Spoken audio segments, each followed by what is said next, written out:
Patroli gabungan TNI dan Polsek Panakukang Makassar membubarkan warga yang masih nekat berkumpul meski kebijakan social distancing sudah diberlakukan.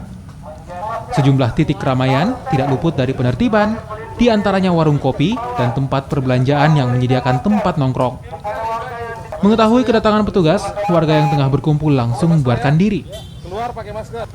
Selain penertiban, petugas juga membagikan masker pada warga dan menyosialisasikan larangan berkerumun di depan pintu, warung kopi, ataupun lokasi makanan siap saji.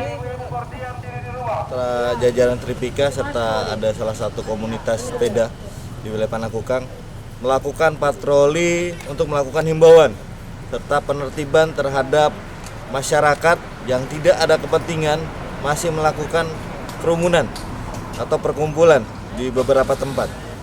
Jadi kami harapkan dari Polsek ataupun Tripika Panakukang mengharapkan kesadaran kepada masyarakat untuk memutus mata rantai penyebaran virus corona ini atau COVID-19 ini. Jadi saya harapkan untuk masyarakat lebih sadar lagi agar bisa tidak melakukan pertemuan atau kumpul-kumpul dulu sehingga kami tidak perlu melakukan penegakan hukum.